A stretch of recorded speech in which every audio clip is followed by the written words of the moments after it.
Welcome to episode 7 of the D5 Football Podcast. This week we're joined by Elliot Newby of Chorley. How you doing, mate? I'm good, thanks. How are you? Good. I nearly called you Alex, obviously your brother. We can come on to that in a bit and have a chat about sort of what you'll be getting up to. You won't be the first to. Won't be the first. I mean, at least not been using any wrong pictures or anything like that. Although, so we're going to have a general chat. If you're not familiar with what we do on here, we sort of have a chat with National League footballers or people who've played in the National League previously about their careers and you know what they got up to, the highs, the lows, the good moments, the bad moments, and everything like that.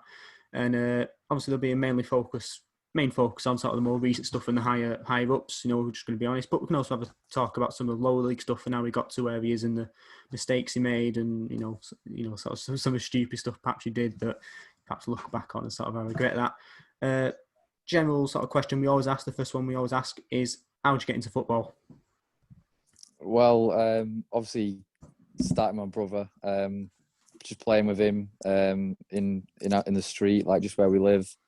Our dad sort of got us really into football. He was like a big Man United fan, so he really wanted his sons to play football, which we obviously love playing football.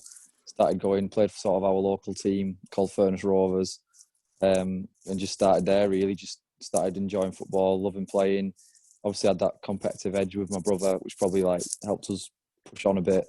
Obviously, always wanted to beat each other. We'd fall out kind of a lot, but at the same time, it'd bring us on, and we'd always have someone to sort of play with as well, which was good. You sort of I mentioned your brother, and you mentioned it as well. There's a few bits come on later. Obviously, lots of lads play football, and you know the good, the bad. I wasn't very good, but to sort of have two brothers who were sort of good levels, stuff like that, must have been a bit strange. And I imagine sort of moving up then, you know, from sort of maybe playing at school, playing for just local teams, just a normal guy, making that sort of step up must have been a bit strange. And when was that sort of where you realised, all right, I might be sort of good here and there might be something in it? Well, we'd always like the team that we sort of played for locally. Had always been a really good team. We had loads of like other good local players that played with us. So we always did really well in terms of like local tournaments. We'd always beat everyone else, which was really good. And then just sort of from that, we'd obviously go out and play tournaments further afield.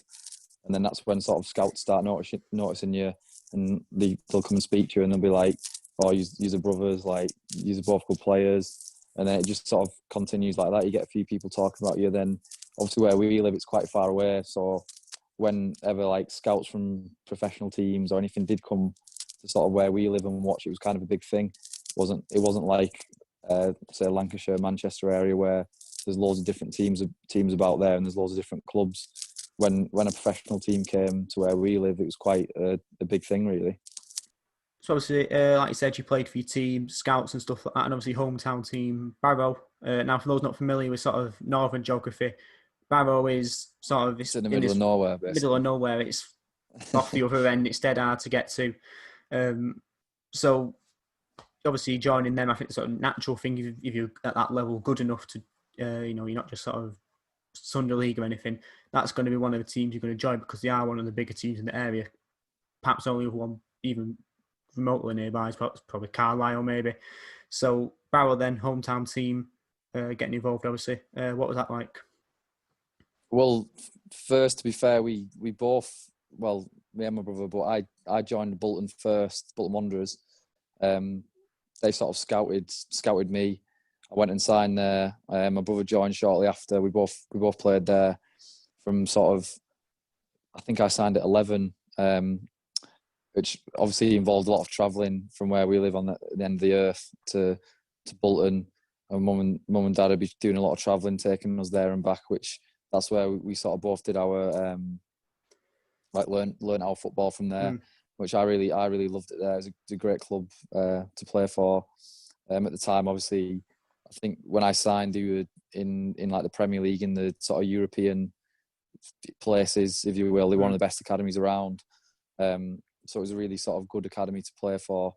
It wasn't too far away in terms of being from Barrow. It was like about an hour and a half, an hour and 20 minutes, probably similar to Chorley, where I'm at now. So it wasn't too far away, and that's sort of grew up there. Went through the academy there, scholarship, everything with that. And then at 18, end up leaving.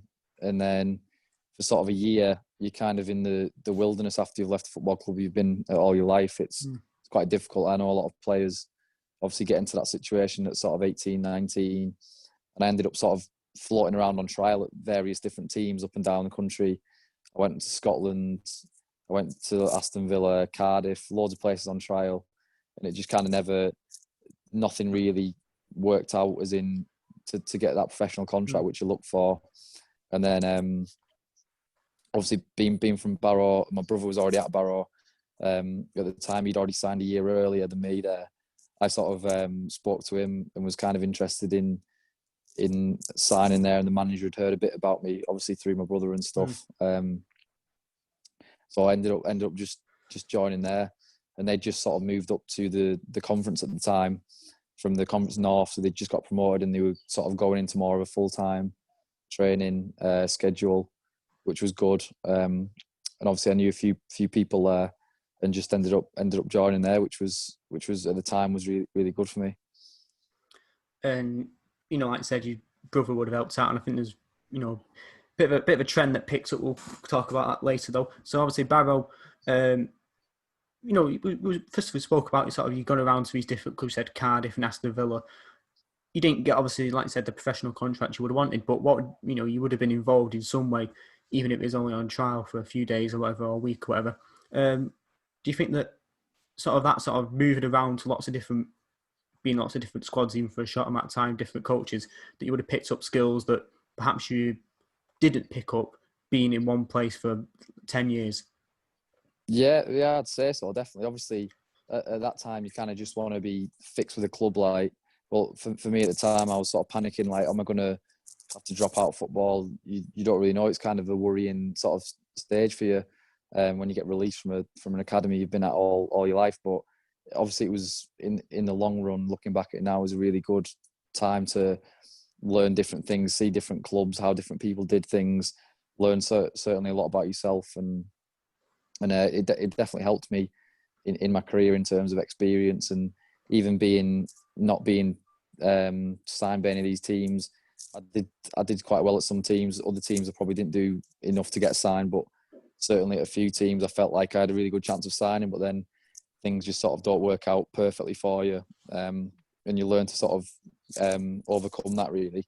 And it obviously makes you realise one thing can't knock you down. You sort of keep going, really. So then obviously you work through, and like I said, you've been to all those different clubs. You signed for Barrow. Now your debut comes. Now, for any debut for any club, you'd be happy for. But for hometown team, I imagine there would have been, I mean, you did get subbed on, obviously, but you would have had lots of family there. I imagine lots of friends sort of supporting you as well. So your debut, then, big moment. Yeah. So my debut for Barrow. I think we were losing at Grimsby, and I came on and nicked a goal. Really, which was obviously brilliant on your first sort of professional start to first professional game. To get a goal was brilliant. I'd been sort of in and around the starting 11 in pre-season and stuff, and kind of thought I might have had a chance to start at the start of the season because I'd done really, really well in pre-season, scored a few goals, and then obviously coming on and scoring was brilliant, especially for the team that you've gone and watched like as a kid and stuff. It's brilliant. And I think I've got down here, I don't have exact numbers because it's kind of hard, like I said, to get a few stats. We're talking about this before, but it seems to be you generally had sort of sub-appearances, coming on here and there, which you obviously would have loved 90 minutes every single week, but sub-appearances, you take any sort of experience you can get, and even little taste here and there. So being involved with that, with them in sort of the National League level, you would have been happy at that, even at that young age. Well, definitely, because like I said, the year before that, I was kind of just floating around on trial at different teams, and just to be signed somewhere and be settled somewhere was good for me. And the fact that I'd been to watch them as a young lad and stuff, and then going to play for them, it's felt kind of a bit more special to play for your hometown team. They don't have too many players from Barrow playing for the team, especially nowadays. So that was obviously like really good for me. At the time, I was like 19. So I wasn't sort of expected to go and be playing every single week. Obviously, you want to play anyway, no matter what age you're at and where you're at. But to be fair, at the time, obviously, looking back on it, I did get quite a lot of good chances, especially off the bench, and being like a 19-year-old coming onto the scene like that. So I was quite happy with that in the end, really. And then you had a few loan moves now. A few, again, it's kind of hard to find data on it. I said this to you before. We had 2 loan moves at Burscough and Workington. Workington is one I could find a bit more data on. So obviously lower leagues around sort of northwest area, just a case of sort of getting experience at first team level, even if it's not, like I said, the level that Barrow are at, type of thing where you're going to be playing guaranteed and you're going to be able to get a good run of games together. Yeah. So what happened basically behind that was I was at Barrow as the manager. Darren Edmondson signed me. He was at Barrow at the time, and he was the one that had sort of threw me in a couple of occasions. I ended up starting a few games as well, and then he actually left, and Paul Cox came in, who sort of had a different. He obviously brought his own players in, and obviously being a youngster at the time, thought it was best to go on loan. Ended up going to Burscough, which obviously was kind of like a bit of a, not a shock, but like it's a different level, different thing to what you're used to than being at like academy football, and even at Barrow, the National League level. It was like 2 or 3 levels below that, so it was a bit it was hard to adjust to in some ways, but obviously it toughens you up when some like an experienced 35-year-old's kind of like going through the back of you every 5 minutes. And there's not a lot of the pitches aren't great and stuff. It does toughen you up a bit and makes you sort of realise no one has any right to sort of play at any particular level. You've got to sort of show what you can do on a pitch, even at that level. It's still difficult. And I think so. The Workington have got some numbers. You scored about 6 goals, said roughly, and for them. So again, just sort of getting used to sort of playing on a regular basis and scoring, even if it's not, like I said, at that level. Just getting used to it. And I think got it was it Northern Premier League and stuff. So again, just getting used to it in that environment. And it is a bit of a different environment. I know it's I sort of saw a tweet the other put up earlier that non-league isn't just this sort of toughness and it's this sort of thing, but there is an element to it where it's different to National League to League Two and stuff like that. And it's going to be a bit of a different environment, like you said. Yeah, so working and I really enjoyed it there. To be honest, it was obviously it's unless you have to have good reasons to go to work, and similar to Barrow, there's no reason to be there unless you're doing something specific to be up there. But I loved it there. I thought the fans were really good there.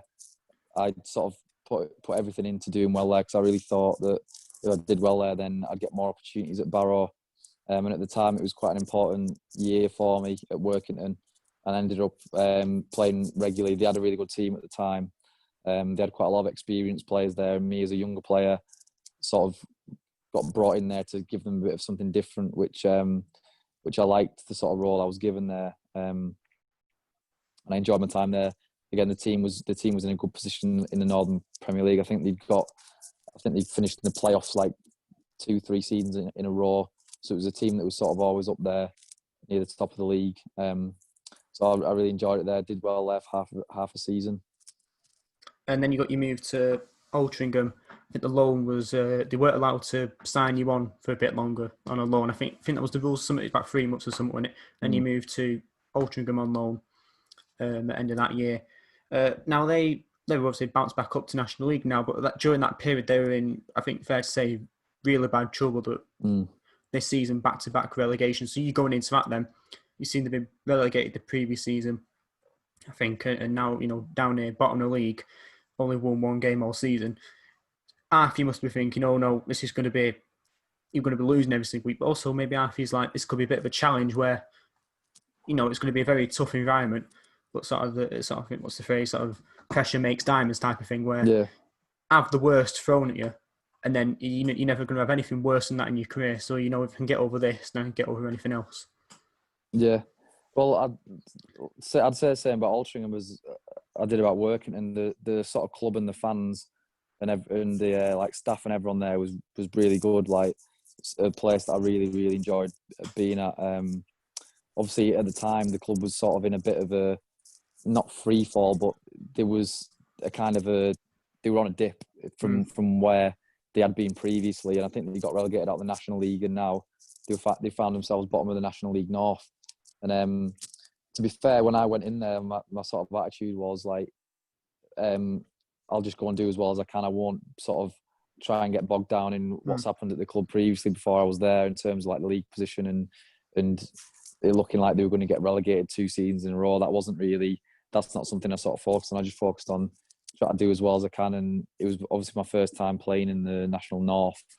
So I just wanted to adapt to that league and show that I could do it at that level as well. And like everything in football, like you've kind of just got to prove what your worth is. And I love being at Altrincham, even though the club wasn't in a great position at the time. There was a lot of positives that I took from there, and I definitely enjoyed my time there.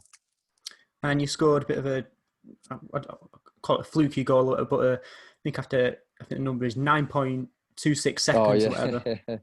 Early on, I watched that goal. So we get obviously still young, but to have that, I think they did go on to win that game. So it must have been a lot of craziness. Yeah, it was one of the rare wins we had in that season. You know, I think the Twitter account, I was having a look at some of the old tweets the Twitter accounts put out, like, Altrincham have won, you know, what's happening to the world. But even that crazy goal to score after 9 seconds in any sort of game, whether you're top of the league, bottom of the league, crazy. And for you, obviously, scoring that goal, you know, young age, just get used to this experience of the National League North. Must have been pretty crazy. Yeah, no, it was good. I think my mum and dad came to watch that game. I don't think they'd actually arrived in the stadium at the time the goal went in, so I think they missed it a bit. But it was nice to get a goal. I think that was my first goal in the league for them, which at the time I was really pleased with. And obviously getting a win was really good. And I think as a player, sort of times like that, when you're in a team that isn't doing as well, it can you can learn sort of a new skill of how to adapt yourself and help a team that's maybe not in the best position and still get something out of it yourself. And we sort of said then at the end of the season, sadly, they did get relegated. Although they're obviously back up in National League now, so good for them, obviously. But for you then, seeing that during your time, must have been pretty gutted, especially for a team, such a big team in that league, such as Altrincham. From what you've seen, though, I mean, I'm not asking, sort of anything real, but from what you've seen, like, what do you think sort of went wrong in that season then, from what you saw? Well, like we were speaking before we came on area, like we were saying, like clubs at that level, changing managers and stuff doesn't help at all.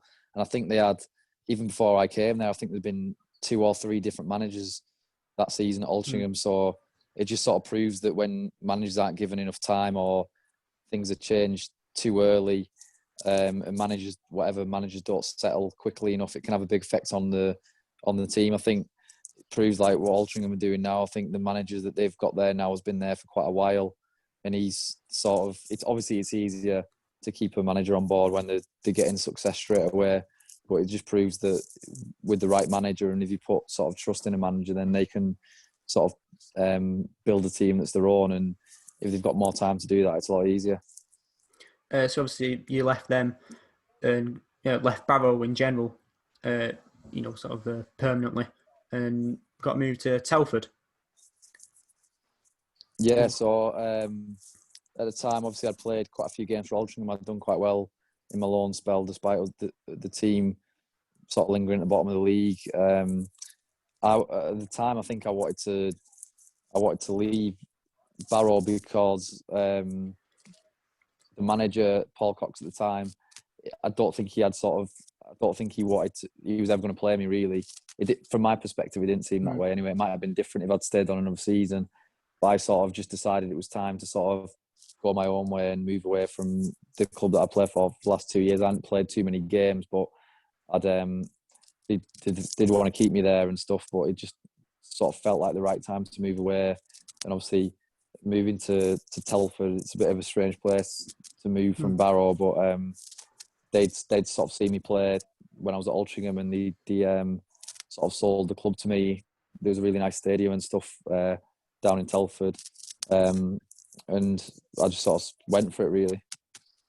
So you said like stadium and attracted you, sold the club to you. What exactly were the manager saying and the club saying in general, sort of saying, yeah, this is why I want you? Did they make you sort of want you? Because I've seen at some clubs, it's sort of like, oh, we'll have him, but he's, we're sort of not too bothered. Where something like, this is a lad we want, we scouted him, and they sort of said, this is exactly what we wanted. We've scouted you. This is what we know about you. Did they sort of do that, or is it just sort of, a bit different? Yeah, so like I said, they see me play against them for Altrincham, and obviously like what they saw, and then sort of just invited me down to come and speak to them and see what the club was about and that. And obviously I went down there and they seemed like the people that, there was another couple of things that I might have signed on somewhere else, but they were always the people that seemed most interested in me at the time. And so that season, then I think, I was having a little look at some of the numbers, about 10 or 15 games into a season, you were sort of mid-table, but then you sort of hit around maybe the October area, hit a bit of a slump and went down to the relegation zone, but you had games in hand. So on one hand, you're sort of down near the relegation zone and you're sort of thinking, oh no, is this another Altrincham like you had last season? But then you must around thinking, we've got a fean games in hand, so we can sort of get ourselves out of it. Yeah, so I think we got a few games called off. I think there was a massive. I can remember the Telford pitch. It kind of just turned at one point, and it just turned into a massive like mud bath, which you could hardly move on. And they ended up calling quite a few games off, I think, in a row. And then I think the weather was quite bad that winter as well, to be fair. But from going back to the start of the season with Telford, I actually signed for 2 coaches, and then before the season even started, the manager had changed. The club had changed the manager, which is obviously quite a strange one because you don't always see that happening before the season starts. But obviously, I'd already signed a contract there and stuff, so I was still going down there. And then the manager that got brought in was called Rob Edwards, who like been working with Wolves. Basically, Wolves bought or invested in Telford or something, and there was like a crossover between the 2 clubs, which we ended training at Wolves training ground and training more on a like full-time basis, which was really good, to be fair, at the time. So yeah, the manager that came in and swapped with the managers that assigned me basically before the season started, which was a strange one, which you don't usually see. But the manager that came in, I really liked. I liked the way he was trying to do things. He made the club really professional. Like I said, we trained more often. Got about 20 academy players from Wolves on loan. They seem to just take over the team. Some of them really good players, to be fair, so that helped as well. We obviously had the quality training facilities, and we were doing really well up to a point in the season.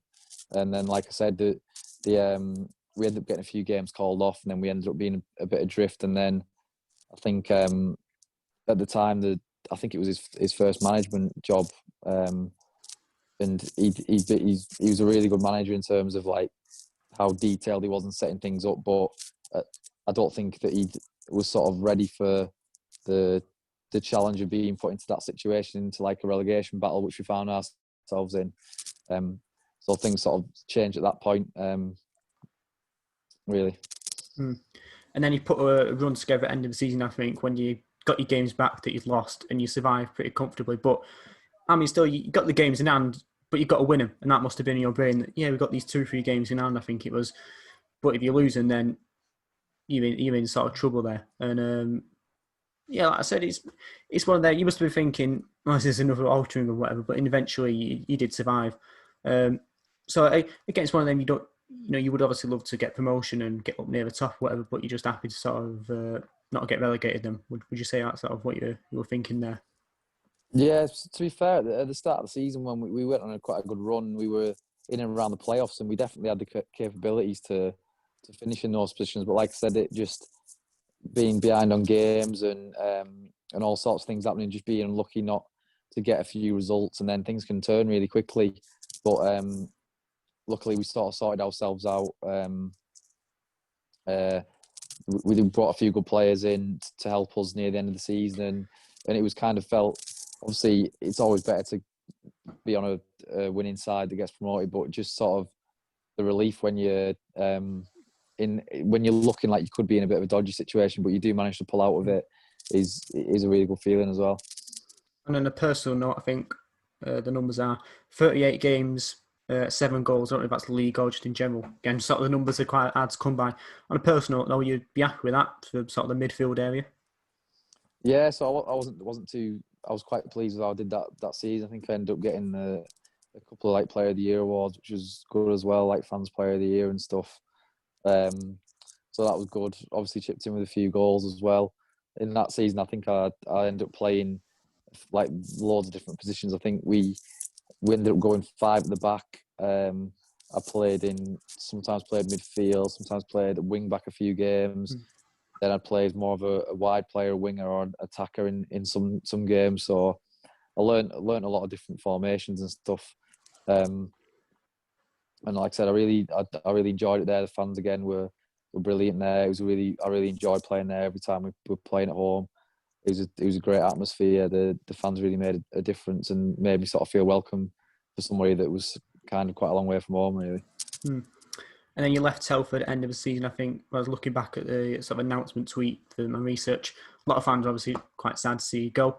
But you moved to Chorley, and which is obviously a bit more closer, somewhat than Telford is, but Birmingham area. And like I said, Wolves, Chorley's a bit more sort of near Wigan area. I don't know if that will annoy the Chorley fans if they don't like being called part of Wigan. I think it's sort of a bit north of Wigan, in between Wigan and Preston, if my knowledge is right. Yeah. But got to move to Chorley.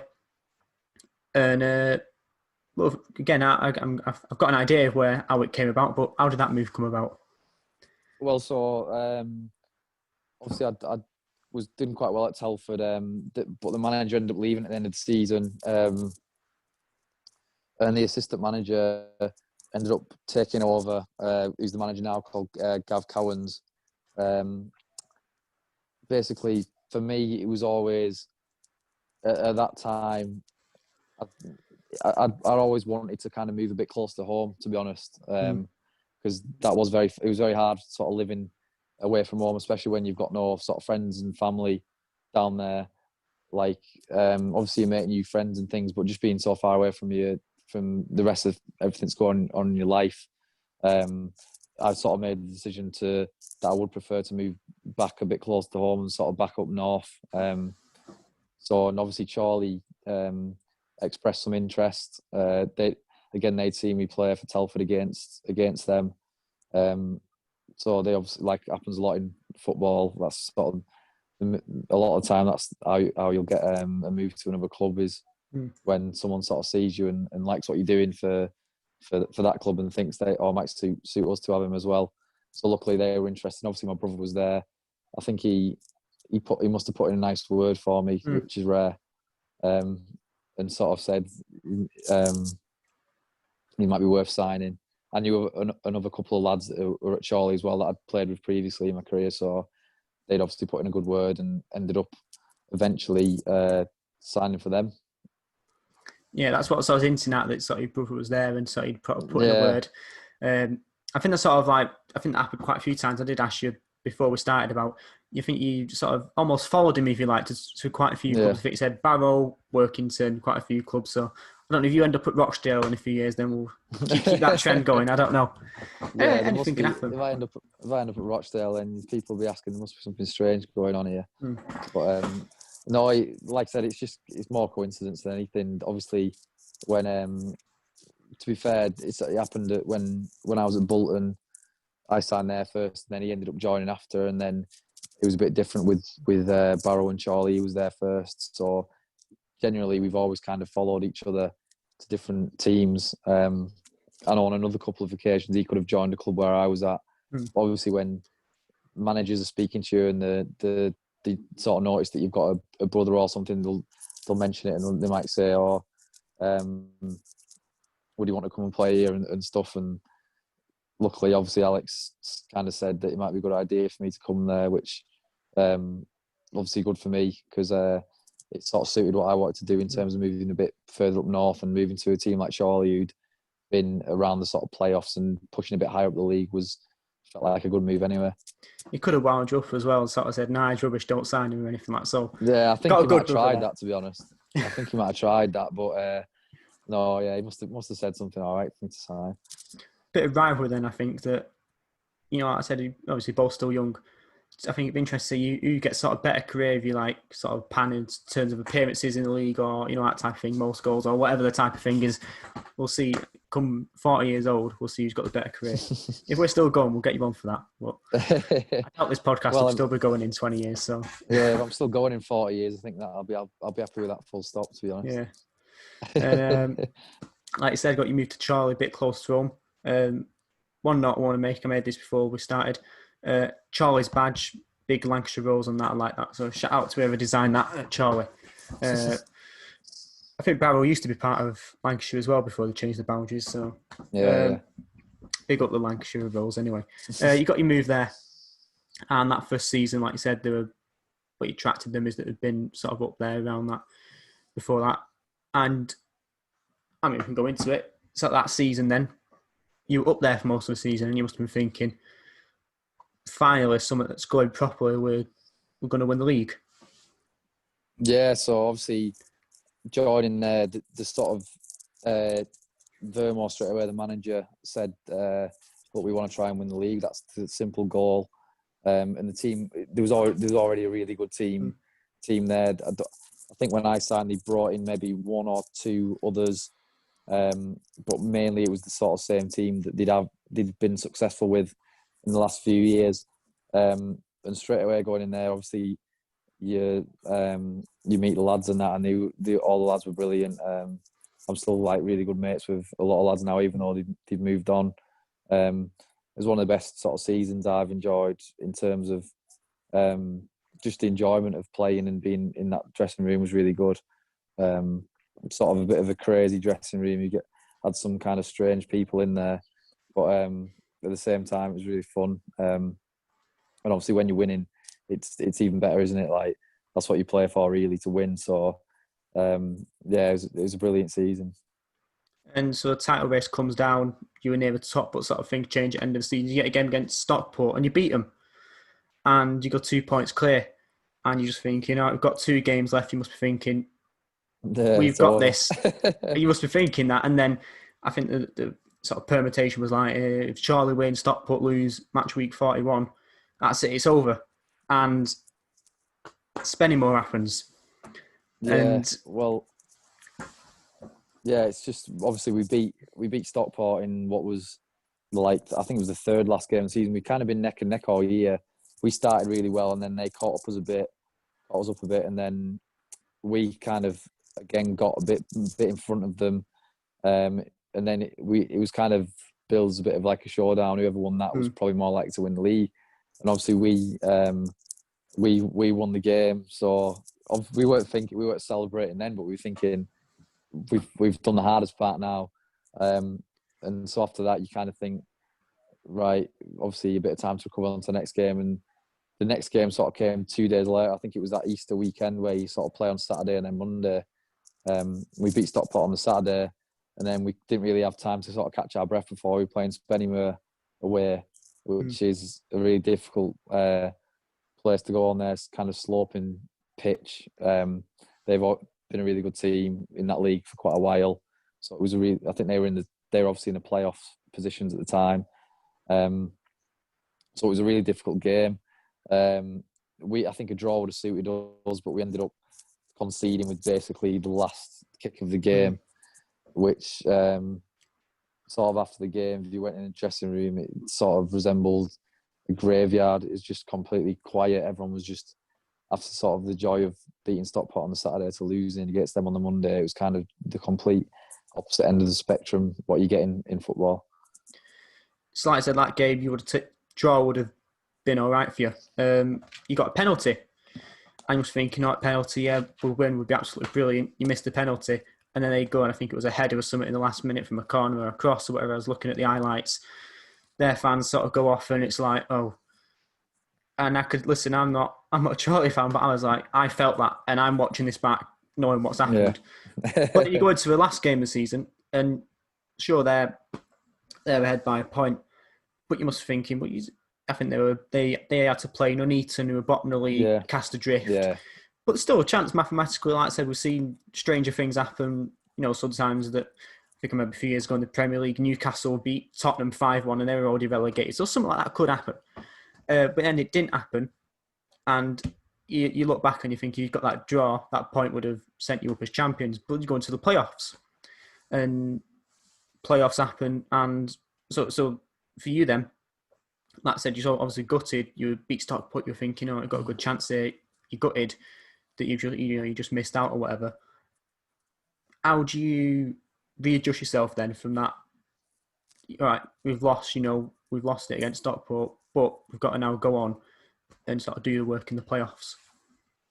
Yeah, well, obviously it's hard to, when that's happened, to sort of refocus on the fact that you've got to play 2 more games, 2 more really difficult games against teams that are wanting to beat you and probably thinking we can beat them now because they might be a bit down about losing the league title. So we obviously went into 2 really difficult games. I think we just sort of we played Altrincham in the semi-final, which we'd beaten them once already at home. We were at home at that time, the full crowd, everything going on. Obviously we just had to reset and just sort of think of it as a one-off occasion and that we'd beaten these before, we can do it again. And obviously that went to penalties. We managed to beat them on penalties. Then onto the final against Spennymoor. Obviously a great occasion. Game was quite tense, like a lot of playoff games are, similar to the semi-final. That went to penalties again, and then luckily, sort of the best way to win it is through penalties, really, in the playoff final. So I'm quite glad Blake, you took the penalty against Spennymoor, missed it to win us the league, kind of thing. I'm glad he missed that in the end because it gave us sort of a better experience through the playoffs. So I sort of went around in the end, but you both went up then to Stockport and Chorley. We could come on again about Stockport because I think there's some. I think your profile picture on Twitter sort of alludes to something about Stockport. We'll come on to that in a bit. I got another question about that.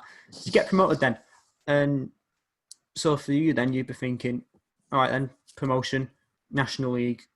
You'd obviously played with Barrow in National League before, had these sub appearances, but you'd be thinking, well, I've been sort of regular for Chorley. You'd be thinking going into next season, all right, I'm going to sort of nail down and have a good run in National League next season then? Yeah, so obviously we'd been in playoffs. It didn't seem like we got much of a break till the next sort of pre-season started, maybe a few weeks, but obviously you're still on that sort of buzz from getting promoted. And the season kind of never really took off really for us, which was unfortunate. Obviously, it's a more difficult league. I think the main difference for us in that league was the fact that we were training part-time, sort of 2 days a week, and then majority of the teams, sort of 90% of the teams, either training 3-4 times a week, which does make a difference in that league for us. And I think that was a big thing for us. You get that extra day of sort of organisation, and that did prove. One of the things that I noticed in the difference between the 2 leagues is that the fact that teams are a lot harder to break down. They're a lot more organised. They seem to have a lot more of a plan than in the National North. And it is that sort of professional aspect that you get with that teams in that league. Yeah, there are some big clubs in that league. So yeah, we never really got started in the season.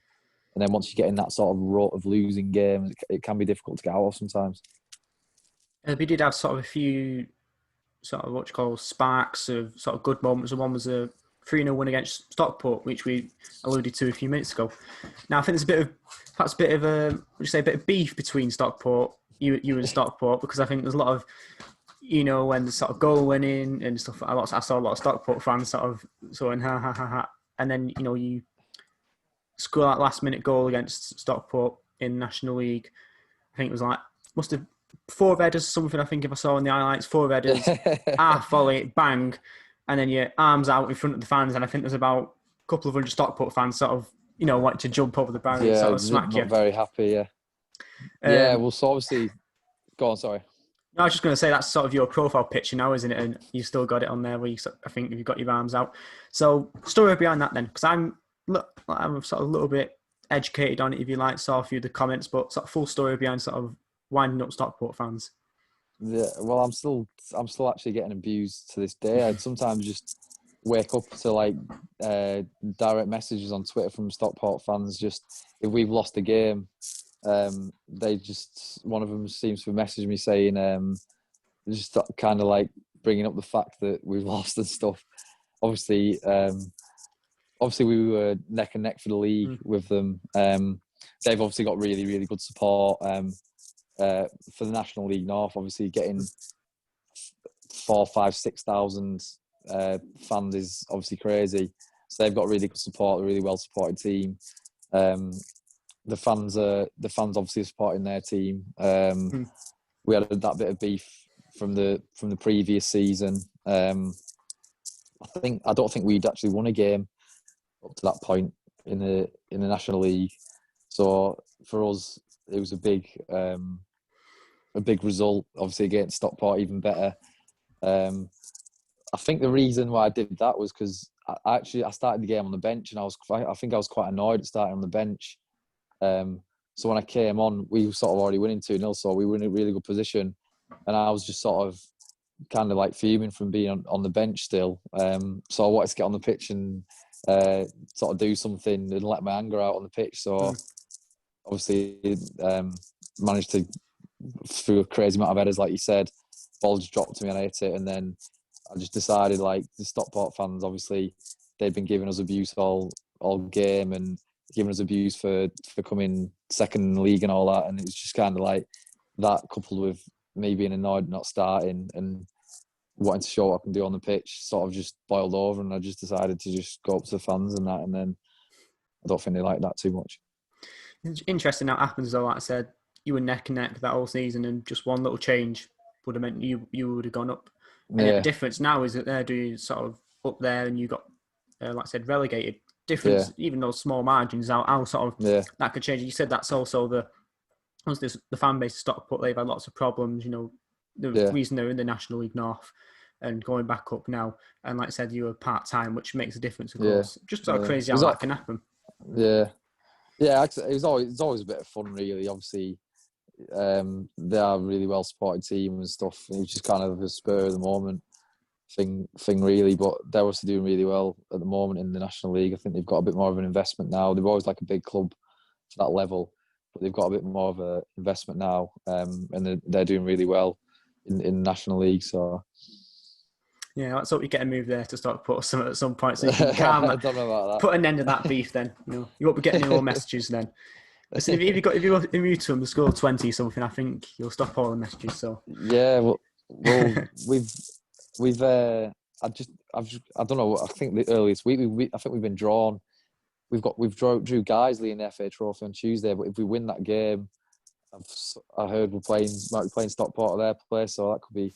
I always look forward to that game if that is the case. I've not checked, but I think our manager said that. So if we do come through Tuesday, which obviously be a hard game, then that's a good sort of incentive at the end of it. That sort of tie. Well, we'll have to wait for that then and see if you play Stockport. Obviously, got a win to get there. Obviously, of course. If what you've been told is right. Speaking of cup runs, though, and I think it's sort of one of the main reasons why I sort of became aware of you, because I had you on my list of the sort of FA Cup. As it always starts out at this level, it's just sort of we're playing against this team in your league above, league below, whatever, that type of thing, and then it slowly becomes somewhat bigger and bigger and bigger. So going through the run, you beat Gateshead, who, I mean, they've had quite a few clubs had their problems. Be going to beat Gateshead. Yeah, so obviously that was obviously the first game of the season for us, because we played that game before any league games this season. Obviously getting drawn against them straight away, you think, right, we could have got easy draws. That's quite a difficult one, because they are obviously one of the tougher teams, sort of, you generally think, before the season started to play against. So that was obviously a tough game. We started really well. I think we went 2 goals up early doors, and then they might have got one in the second half, but we always looked quite comfortable in that game. And that was quite a good start to the season for us. And then another club who have had the problems is quite a theme, really. You're against York. Yeah, so obviously if you think about the draws we can get at that stage, that's probably one of the harder teams you can get as well at that stage. So we obviously didn't have anything easy early doors in this season's FA Cup, but I think we lost to them earlier in the league campaign, but we done quite well in that game. We were quite unlucky. We thought they sort of scored at quite good times. So going into the FA Cup game, we felt like we could beat them. We felt like we sort of owed them one. So I think we got a penalty. I think it was an absolute monsoon at Chorley, which it seems like every game this season has been that. It was freezing cold, pouring down. I think we just got a penalty, early goal, put it away, and then managed to see out the game. And then you got a bit of luck. You had two bad ties, if you like. You got a bit of luck, got a bye to the next round. We deserved it. You deserved that. Obviously, that bye came about as a result of Macclesfield going out of business and stuff like that. So again, general theme. So lots of clubs sort of having problems, and it's sadly quite a general theme amongst sort of National League North. Lots of these clubs, some are former Football League clubs who've fallen on hard times and stuff. It's quite sad to see, as well. But like I said, you got the bye to the next round, and then Wigan. Now, for those not familiar, and my geography ain't great, Chorley. Well, you either say just outside of Wigan or town next over from Wigan, but it'd be fair to say, so geography-wise, even if you've never really played each other in the league, that's a bit of a dive. I mean, my knowledge of Wigan, because my dad's from there, last time Charlie probably would have played Wigan might have been about 30 years ago in the 70s, not 50 years ago in the 70s, sorry, when Wigan were non-league. So maybe there's some old fans who remember that, I don't know. But obviously there were no fans there, which you would have loved to have been.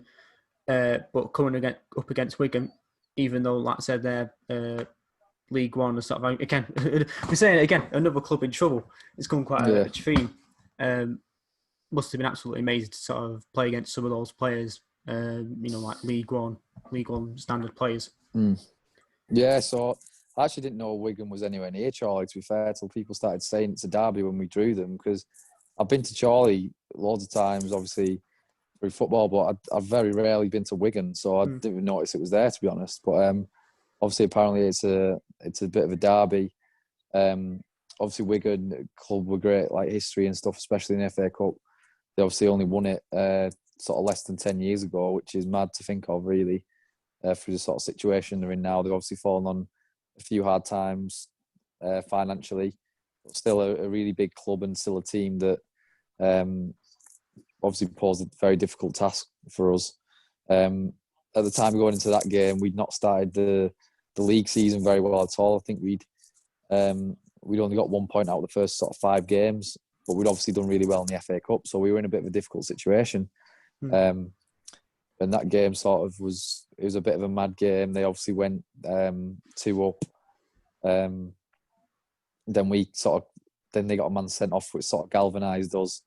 And from that point, we kind of dominated the game, which even when they're down to 10 men, the way they was kind of playing at 2-0 up, you thought they could still see the game out of you watching it. But we sort of, like I said, it galvanised us. We sort of picked it up a lot. And then, amazing comeback to get the winner in extra time.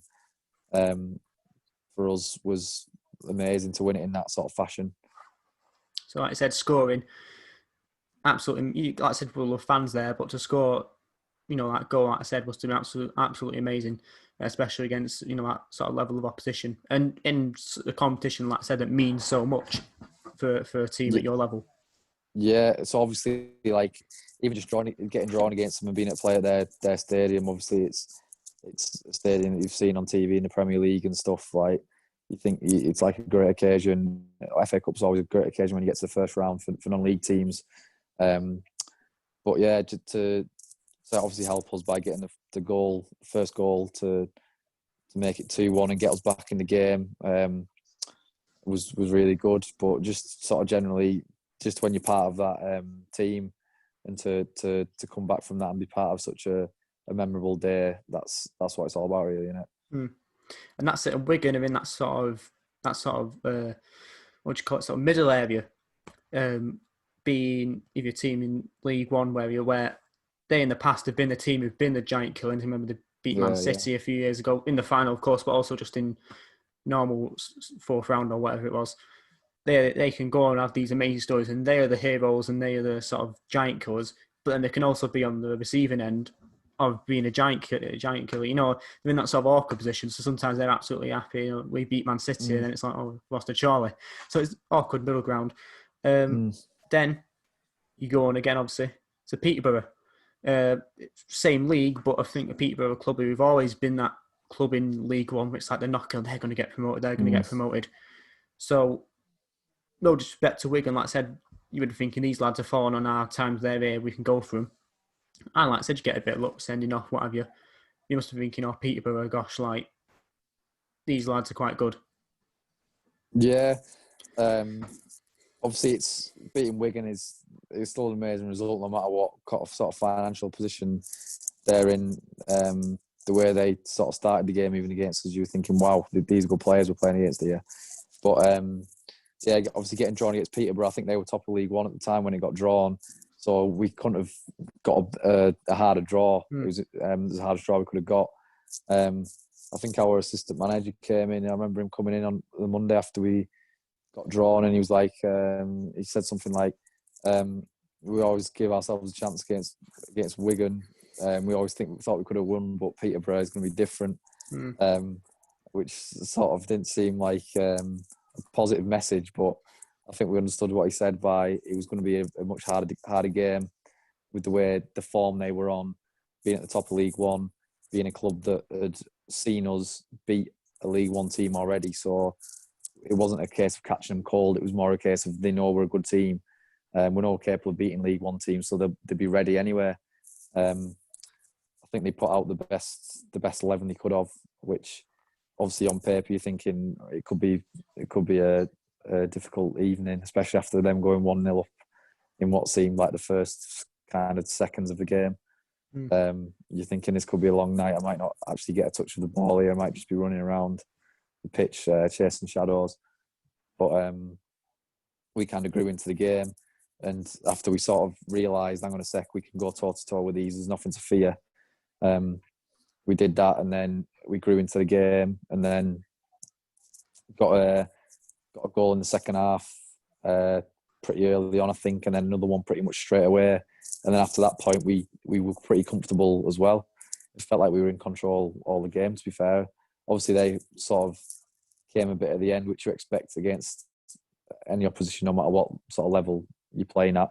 But it wasn't anything we couldn't handle. And in the end, it was a game that we pretty much deserved to win. I'd pretty much say that everyone would agree with that watched the game, which was obviously an amazing day with the game being on TV and everything. Just an amazing day to be part of.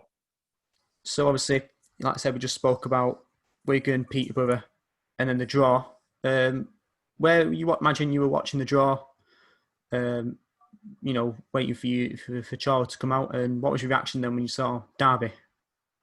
Well, so we all watched the draw together in the clubhouse at the ground, which was good.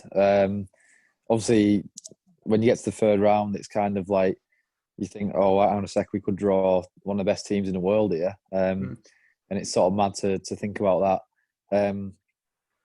But obviously, we ended up drawing Derby, which on the face of it, it's obviously they're a team that's been knocking on the door to get in the Premier League for the last few years. So it's going to obviously be a massive, massive test for us. But don't think they've started the season too well. Obviously, we've beaten one of the better teams in League One. So obviously there is a gulf between League One and the Championship. But you think, hang on a sec, let's see what we can do. You never know what can happen. And something I want to touch on quickly before we go on to Derby sort of properly. It often gets said, when these types of things come up, that you've got part-time players. You said, like I said before, you're part-time. And there's a thing that comes up, it's this professional team. These are on £100,000 a week or whatever. Not Derby, obviously, but just in general. And it's like, oh, these are these part-time guys. He's a builder, he's a dentist, he's whatever. For you then, is that sort of disrespectful to you where you're like, yeah, sure, I might do this sort of thing on the side or whatever, but I am a footballer. I have played professionally. I've played in National League. This is something I've devoted my life to. It's not a type of thing where I'm a dentist or something, let's just say, and Mm. I have a kickabout on a Saturday, and then you've worked yourself sometimes, just as Mm. hard as some of the academy lads. Is that disrespectful to you, or do you sort of say, are you okay with it? Because you sort of think, well, they'll, the bigger teams, they'll underwrite us, they'll, and then we can go and beat them if they're up too overconfident. Yeah, I think it's a bit disrespectful in some ways. I can remember I seen something after the Wigan game. Someone told me about a tweet where they basically said we just got beat by a team of PE teachers or something. This is the last straw or something like Mm. that. Obviously, it makes it look a bit more kind of like an underdog story if you do say that.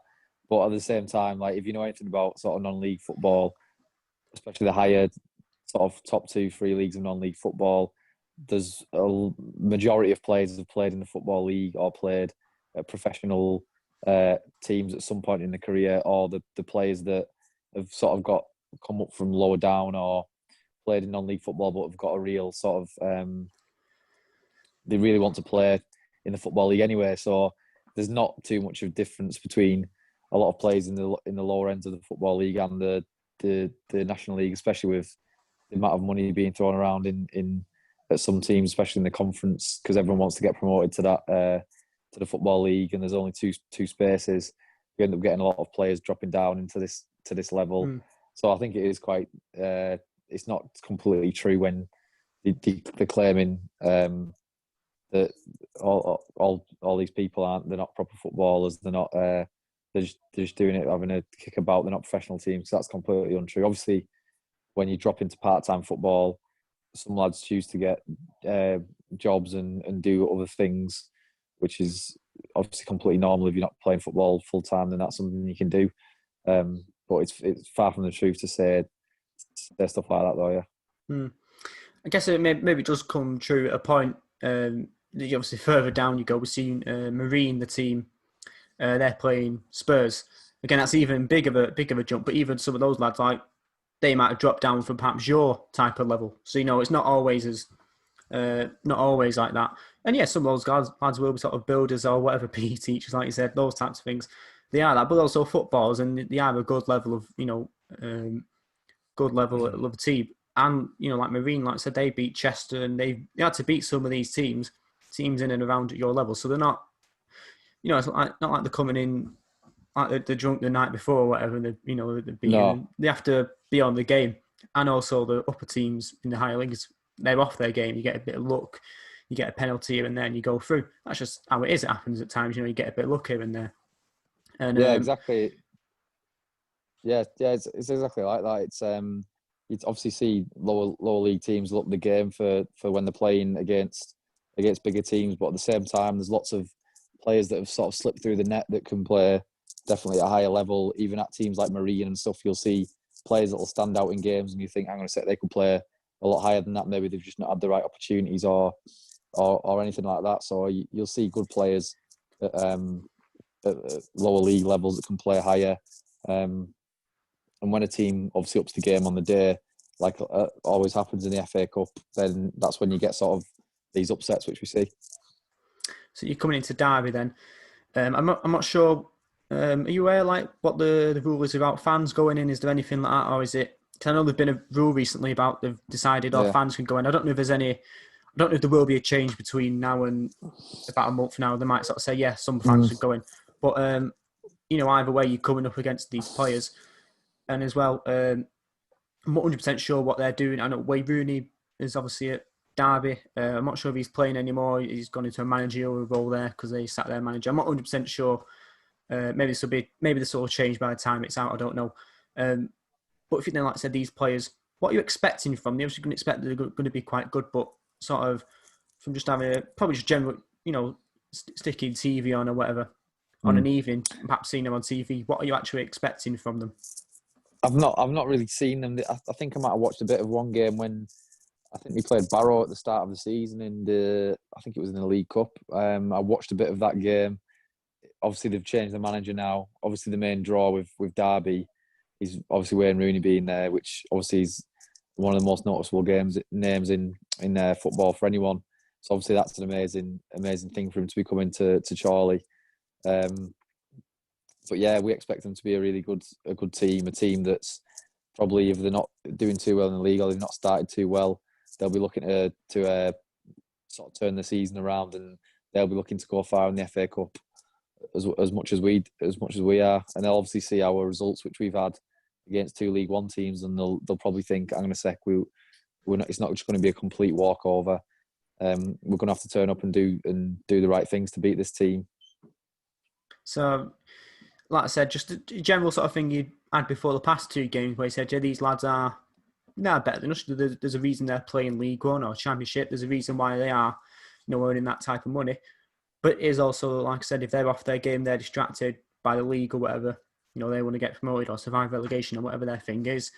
You said, we can take them. And every time you said, the team down near the bottom, top of League One, then into Championship, it's climbing up that ladder a little bit. But, we've seen fluky runs happen in the Cups, like Bradford, they got to the final of the League Cup. These runs do happen, and you're just hoping that you are that sort of the combination of your sort of talent and putting the work in, and you do get a bit of luck that you can then go on and beat Derby, and then who knows what could happen after that. You could get a really big draw. It's all luck. So then, like I said, you're going into it, you're not going to expect to win, but you've got a chance, and even if it's only like a 5% chance, you still expect it. And also, even if you do get beat 8-0, which is a very real possibility, you don't want it to happen. Just having that experience is something you're going to cherish for the rest of your life. Yeah, of course. It's my first time they'll be playing in the third round of the FA Cup, so obviously making it this far, it's a big achievement. But we're not going to go into the game thinking, "Oh, we're just here to enjoy the occasion." It's obviously a game that we're going to approach like any other game and have as much belief as we would in any other game, and try and win it. And we'll definitely expect a really tough game, because obviously there'll be really good players. The top Championship players, they're not just going to come here and just for a day out. They're going to come here to beat us, and I imagine they put quite a good team out, considering how we've done against two League One teams. I imagine they're not just going to send the kids over. There'll be a good experienced players that will be sent over to come and play, and it'll be a really good test for us. And I think something for the Chorley fans as well, something that they'll remember, especially after sort of, last season they'll be quite down on that. I imagine any relegation you'd be down on, they'll be looking at going, yes, we somehow, they're going to want to show their kids, like, yeah, this is, who we played against, and whatever, regardless of the result. Coming on to sort of the league then, obviously it ties into the FA Cup, because any team, any fan who's had, has been supporting a team while they've been on an FA Cup run can know that the league can be a bit of a distraction. It could distract in the league. Sometimes you can go down on your form. And like you said, you lost your first 4 games, and that sort of, you sort of think, are you going to do an Altrincham perhaps, do back to back? But you've picked it up a bit now, got a few wins, and you sort of going well. Do you think that sort of how you've done in the FA Cup has sort of transferred then over to the league where you're doing now? Whereas before, perhaps that they saw off, perhaps they saw, oh, they're not, they're down near bottom and whatever. And then you've won, you're taking that sort of momentum and sort of belief into the league, and now you're sort of picking up results. Yeah, definitely. Obviously, when you don't do so well in the FA Cup, it's going to give you belief. I think we'd always, even when we were losing games at the start of the season, we were doing quite a lot of things right. It was just a few little things that weren't working for us. Obviously now we've got that belief in the league as well, and I think we've last couple of months we've been really consistent in both the league and the FA Cup. So we know we're a good enough team in this league to be doing really well. It's just about putting what we've been doing into the FA Cup into the league, which is sort of the last couple of months, like I've said, has been happening. We've got some really good results, and it's been good to sort of have quite a few league games consistently, because we've not managed to have that all season really. With playing so many FA Cup games, I think we are still a couple of games behind some teams. We've got to catch up still. We've got games in hand. So yeah, it's been good to get a bit of a run together in the league as well. So obviously, I imagine your sort of aim as a player, as the manager, will be saying to you, all the other lads, coaches, stuff, saying you've got relegated, right? Promotion has got to be sort of the thing you're looking at, or be around there, being close to that. Yeah, of course. Yeah, obviously, couple of years ago we got promoted out this league. It's not too different to what it was like then. A lot of the similar teams are in and around it. You get the same teams that are up there and stuff. So we definitely feel like we can do well in this league. It's just about taking it, obviously, game by game. We've obviously had the distraction of the FA Cup, but like I said, at the moment we've been able to focus on league games, which has definitely helped us. And we're just going to kind of carry on what we're doing. Really, keep doing the things we've been doing that make us a good team. And like I said, that form you sort of picked up with Eastleigh, if you keep that up, then you'll be up there sort of near end of the season, then any sort of playoffs. I don't know, what would you prefer then? Like I said, hypothetical, we're not saying this season, because I know I'm not guaranteeing that you're going to finish up there. Like I said, would you like, in a hypothetical world, win the league or go again in sort of playoffs? Because you've already won the playoffs, you might think, well, let's win the league, that's a bit of a different experience. I think in terms of like for your nerves, I think winning the league's a lot more straightforward. It's not. I think the staff and the owners and stuff would definitely say, "Oh, we'd rather just win the league." But as a player, when you're playing the playoffs and you manage to go up through the playoffs, there's nothing better than that. It's more of like a sort of cup final feeling when you win that final game, and even like especially on penalties like it was last time, that you can't really beat the feeling of winning that on the day, in terms of like the release of all the pressure and everything you put the season in for. But I think I'd definitely take winning the league this season. I think it's a bit more straightforward. And we hope you do. Get over there next start of this end of this season. I say it to everyone, but it's obviously National League North, different to some of the National League lads we've had. So I can say that without sort of having to go at anyone else or saying, anyone else is going to get relegated or anything. We've got some sort of general questions as well, sort of the more sort of ones we ask everyone. Best player you've played with on your team? That's quite a tough one. I wasn't ready for these. You kind of got me a bit cold on these questions. Best player I've played with.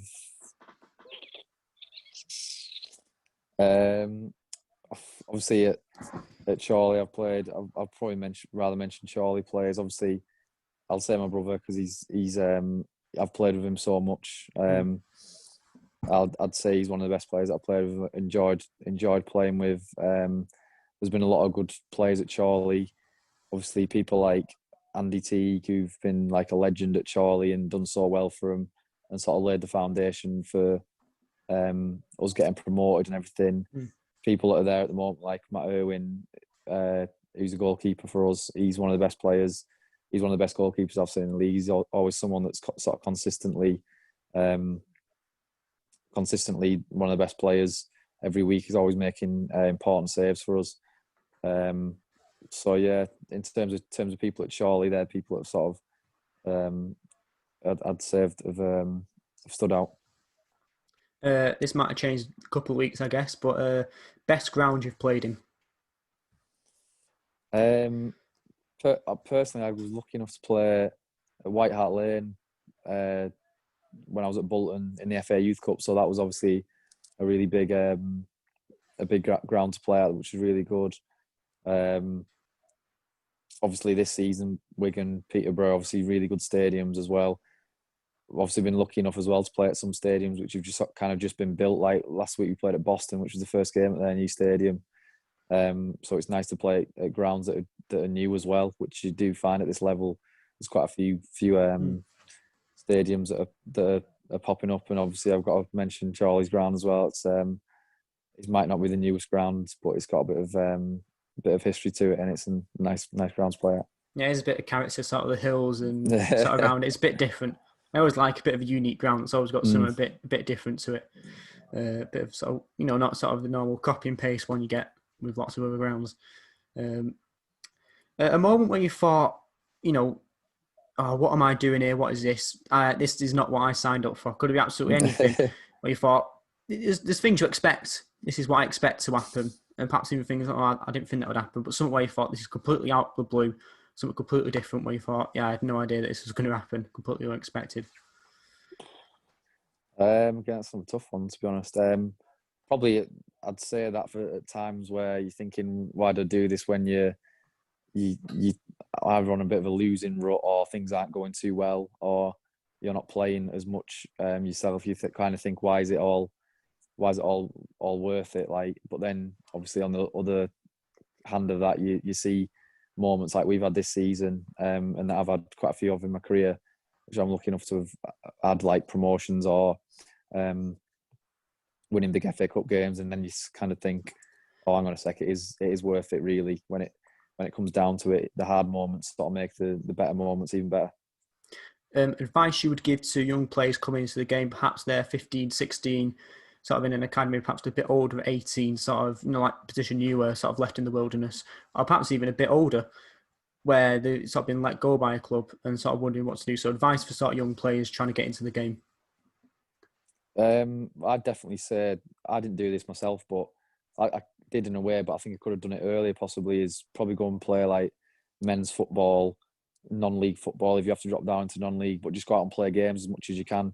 Don't go to a level where you're not going to play as much, or even don't necessarily think that going to the biggest academy or something is better.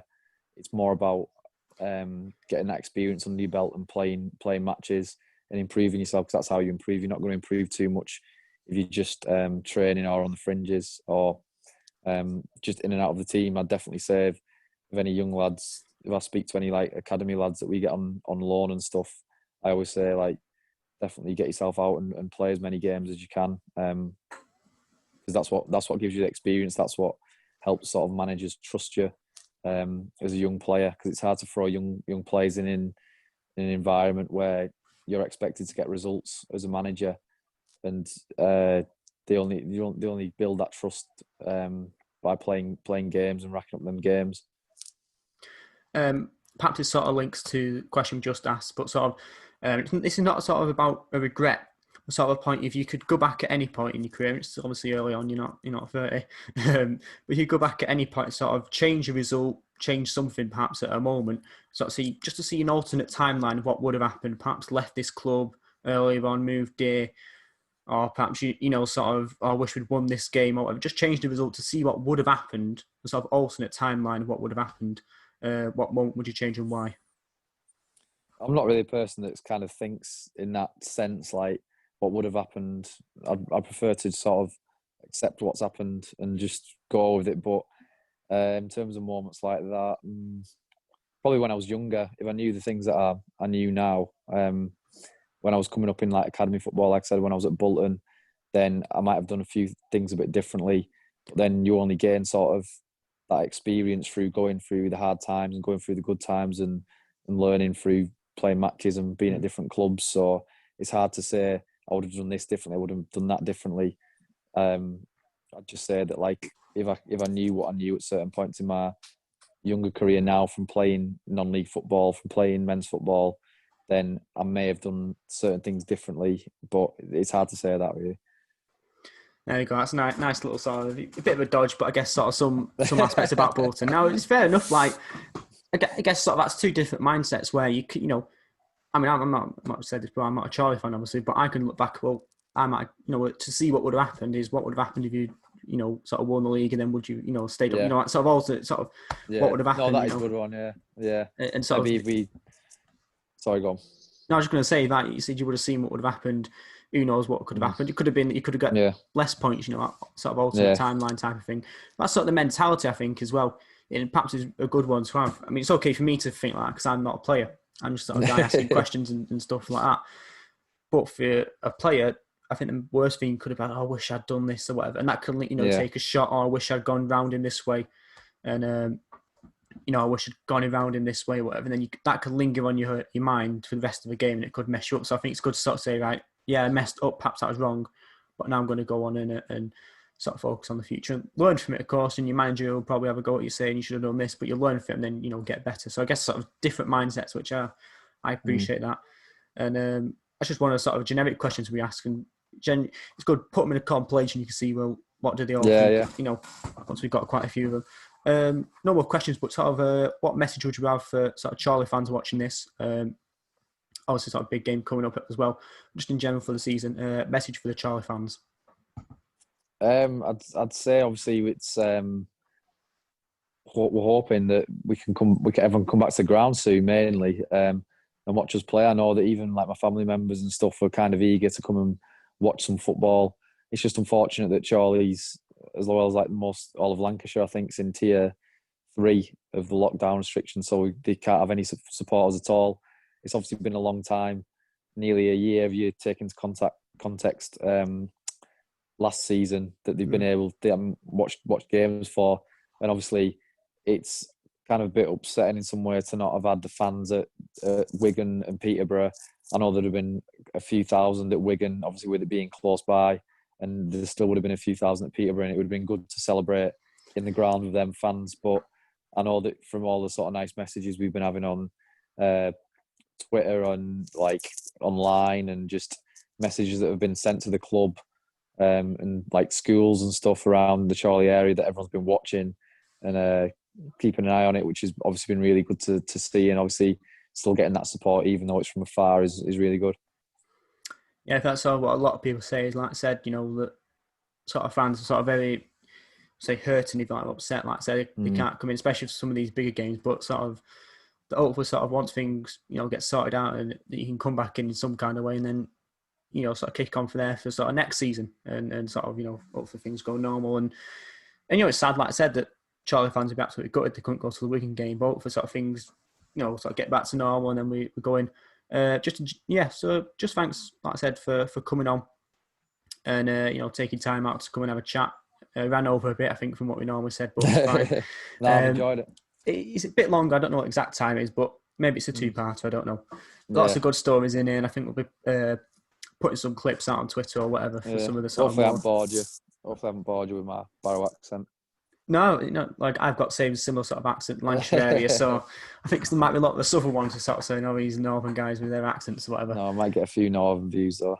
Yeah, especially Chorley though. We'll be watching this, but yes, like I said, thanks for taking time out to come and have a chat. And I said this before, hope you go up. I say this to every team, I hope you go up and get promoted. Some listen, a long way to go, but we'll see what happens. Long way to go. And I hope you beat Derby and get someone good in the next round, but we'll see. Maybe it could be a new Bradford, who knows. Yeah, thanks for coming on. And no worries. Like I said, wish you well for the rest of the season.